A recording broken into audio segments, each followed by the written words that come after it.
Laroiê! Esse é o Bada UERJ, Som Preto, Festa Brasileira.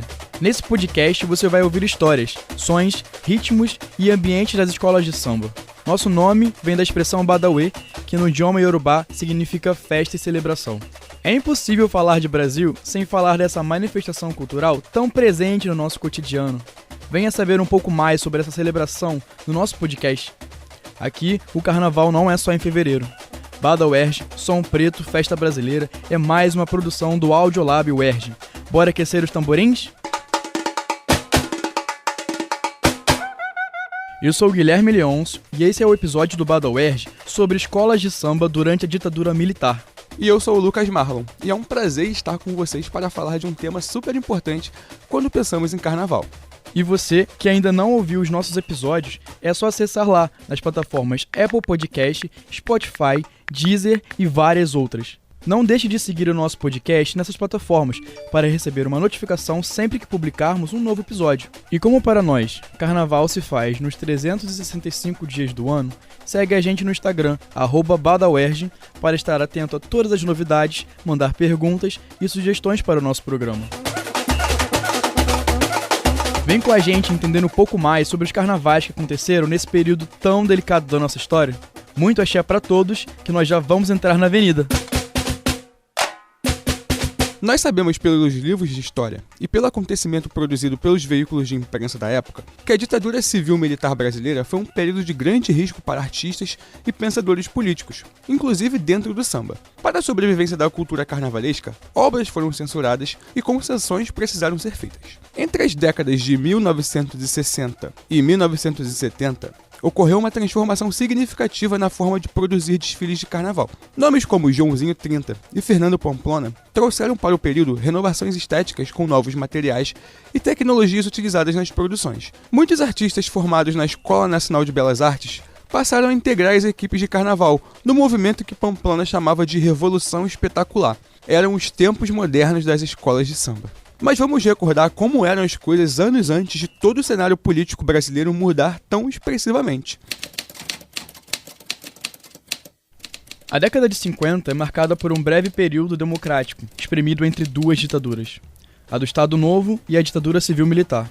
É também nessa época, com o surgimento da televisão, que o samba, os desfiles e os eventos das escolas de samba passaram a fazer parte da grade da programação.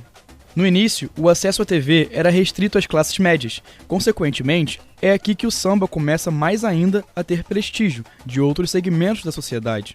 Mas apesar do relativo período de democracia e liberdade, os desfiles de carnaval eram duramente repreendidos por ações policiais. Registros da época, como o jornal A Noite, noticiavam que elementos da polícia de vigilância provocaram sérios distúrbios durante os desfiles das escolas de samba e espancaram fotógrafos que faziam flagrante da violentação daqueles milicianos contra o popular preso. Em 1959, o Salgueiro se tornava a primeira escola de samba a se apresentar no exterior, a pedido do governo cubano para comemorar a vitória da Revolução. No ano seguinte, em 1960, o Império Serrano, que teria um enredo sobre a Guerra do Paraguai e duras críticas ao ditador Solano Lopes, teve o seu tema e samba modificado, a pedido do presidente na época, Juscelino Kubitschek, para manter relações diplomáticas amigáveis com o país vizinho. É fato que as influências institucionais no mundo do carnaval aconteciam até nos períodos de uma então democracia, e não se restringem a um período específico da história. É óbvio que os responsáveis pelo regime instaurado em 64 não deixaram de perceber o potencial dos desfiles das escolas de samba, assim como do futebol, para a legitimação ideológica de seu projeto perante as camadas populares, utilizando-os para divulgar uma imagem favorável de si. Por outro lado, aos novos patronos das escolas de samba, interessava por motivos óbvios agradar aos então detentores do poder. Como comentamos, a repressão policial e a presença do Estado praticamente existiu desde a oficialização dos desfiles de escolas de samba em 1935.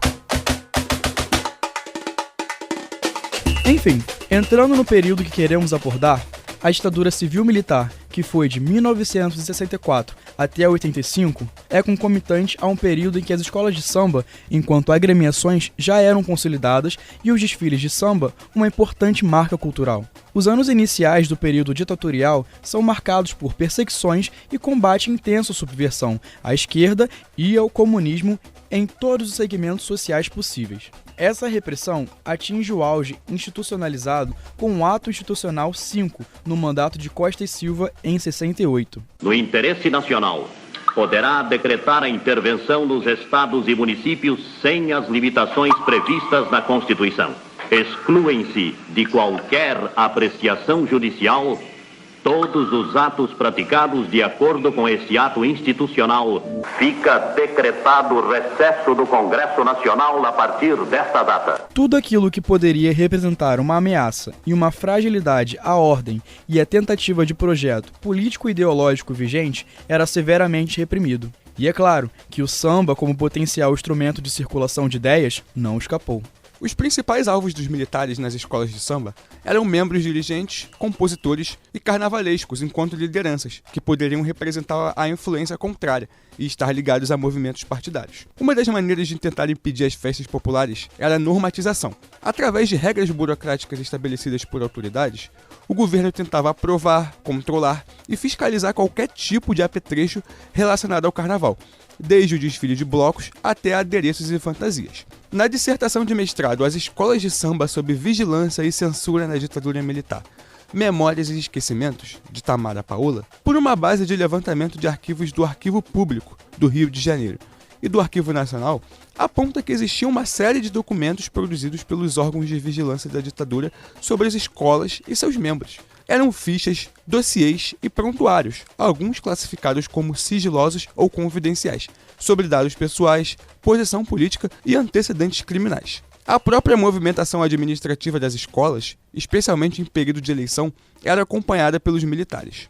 Em um prontuário sobre normas gerais de ação para o Carnaval de 68, a Secretaria de Segurança Pública do Rio estabelecia que qualquer aparição ou desfile de carnaval só seria autorizado exclusivamente para fins carnavalescos e mediante vistoria prévia dos serviços de censura e diversões públicas. Para o Carnaval de 77, por meio de resolução, as escolas passavam por uma censura prévia.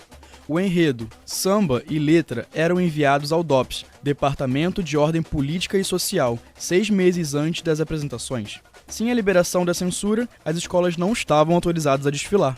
Diante da repressão militar, há importantes desfiles a serem relembrados. Em 67, quando a repressão começava a ser gravemente institucionalizada, o Salgueiro, com o enredo História da Liberdade no Brasil, foi a primeira escola a cantar sobre liberdade em tempos de ditadura. Vamos fazer uma breve pausa para o nosso quadro No Compasso.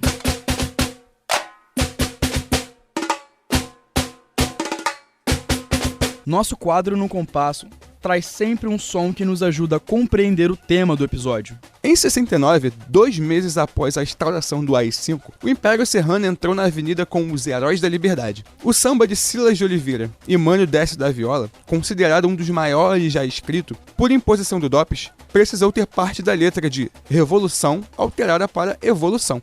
E é essa a canção que trouxemos para vocês no episódio de hoje. Escuta só.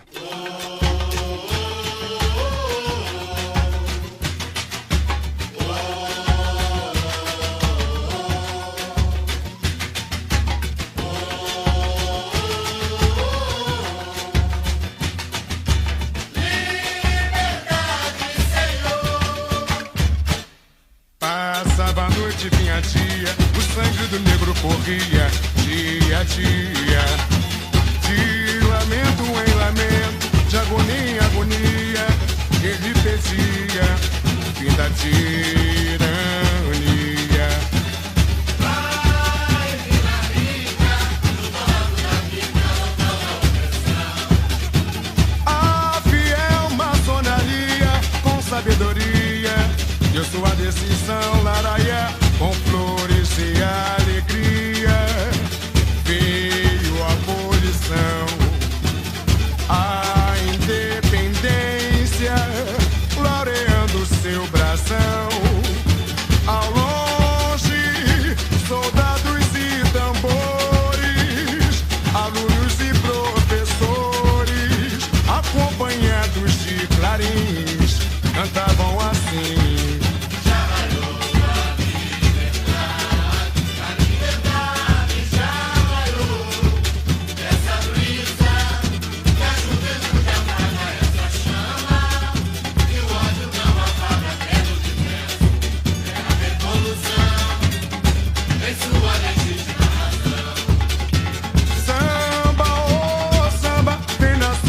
primazia e matar de felicidade. Samba, meu samba, renda esta homenagem aos heróis da liberdade.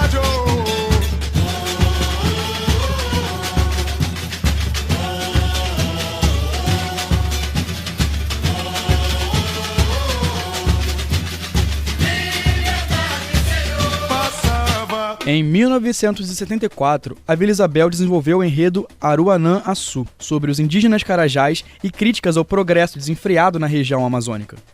Devido às influências da censura, o enredo se transformou praticamente numa exaltação a uma das chamadas obras faraônicas do regime militar, a Rodovia Transamazônica.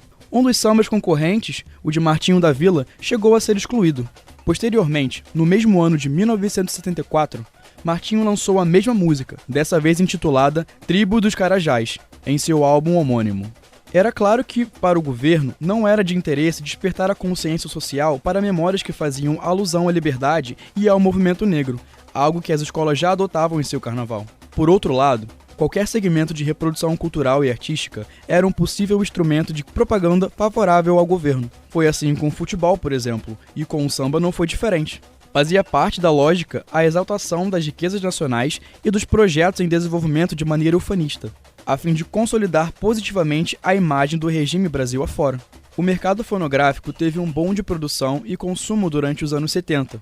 No mesmo período, os LPs dos sambas enredo passaram a ser exportados para os Estados Unidos e Europa. No livro de Luiz Antônio Simas, Para Tudo Começar na Quinta-feira, o Enredo dos Enredos, há um apontamento de incentivo das autoridades para que as escolas de samba não desfilassem com apenas temas antigos, mas incluíssem assuntos que interessassem ao progresso atual do país. Dessa forma, também houveram sambas enredos que, intencionalmente ou não, exaltavam os feitos do regime. A Beija-Flor foi a mais associada, pejorativamente chamada de Unidos do Arena ou Escola Chapa Branca, pelos 3 carnavais consecutivos, de 73, 74 e o Grande Decênio de 75, e seus sambas que exaltavam os programas sociais criados pelos militares. Com o passar do tema, os enredos ufanistas, bem como a temática, vinham se desgastando junto com o regime. Fato é que a Beija-Flor só viria a conquistar seu primeiro carnaval no ano seguinte, com a chegada de Joãozinho 30 em 1976, numa clara homenagem ao Jogo do Bicho. No quadro Aula de Samba, a gente sempre faz alguma indicação de livros, séries e filmes que vão auxiliar você no aprofundamento do tema abordado neste episódio. E no episódio de hoje trazemos o livro Samba de Enredo, História e Arte, escrito por Luiz Antônio Simas e Alberto Mussa. O livro nos apresenta análises bem detalhadas sobre os sambas de enredo e suas relações com a história social do Brasil. Entre ritmos, composições e personagens, leitores e leitoras podem conhecer o modo como esse gênero tipicamente brasileiro vem sendo construído e se desenvolvendo de 1870 até a atualidade. Para fazer o estudo desses sambas enredos, os autores ouviram cerca de 1.600 canções gravadas, além de outras que estão registradas na memória acumulada ao longo de vários carnavais. Uma outra curiosidade é que nas divisões de desfiles inferiores, a exaltação ao regime militar era maior, apesar da baixa visibilidade. Em um período em que os grupos de acesso não eram televisionados e as escolas menores buscavam se firmar como instituição, elas buscavam, a partir desses temas, o reconhecimento, visibilidade e renda, a partir dos temas vigentes sobre a noção de progresso. Em 1971, a Unidos do Cabo Sul cantou Ninguém Segura Esse País, e em 73, a Império da Tijuca com Brasil, Explosão em Progresso, era um desses exemplos. Com o passar dos anos, a ditadura e seu aparato de repressão foram se desgastando. Com a anistia e a abertura política gradual, as demandas pela redemocratização se fortaleciam cada vez mais. As escolas e seus enredos também acompanharam esse anseio pelo fim do regime militar. No último ano da ditadura, na efervescência das diretas já, a Caprichosos de Pilares cantava, e por falar em saudade.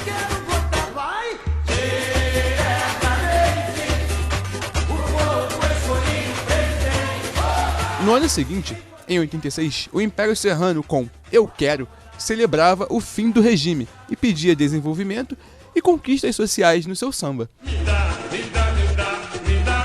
é meu, foram 20 anos que alguém comeu. Me dá o que é meu, foram 20 anos que alguém comeu. Quero me formar bem informado, e meu filho bem letrado. As escolas de samba são lugares de memória, especialmente por meio dos seus enredos e samba, que são um ótimo instrumento de lembrança e reflexão. As letras sobre história, liberdade, democracia, políticas anteriores e posteriores aos governos militares são um exemplo disso. A partir do que contamos nesse episódio, podemos perceber que, apesar da suspeição e monitoramento, de fato o samba não foi diretamente perseguido nem impedido pela ditadura militar. Mas isso não quer dizer que os desfiles não tiveram sua relevância do despertar social da forma como aconteceu. Independente do contexto histórico, o samba e os desfiles de carnaval sempre foram alvos de perseguição e críticas conservadoras, mas nenhuma delas foi suficiente para impedir a festa mais popular do planeta de entrar na avenida. Bom, nosso portão já vai fechar e para não perdermos os pontos preciosos, estamos terminando o nosso desfile de hoje. Uma pena, queríamos muito mais também. Muito obrigado, amigo ouvinte. Você gostou do nosso programa? Pois é, semana que vem temos muito mais. Já se animou, né? Nós também. Na próxima semana temos um encontro marcado aqui no Bar da UERJ. Esse podcast é uma realização do Audiolab da UERJ, com coordenação geral de Felipe Mostaro, direção, roteiro e produção de Lucas Marlon e edição de Ramon Lemes. Esperamos vocês no nosso próximo episódio. Vem coisa boa por aí. Segue a gente. Bar da UERJ, Som Preto, Festa Brasileira.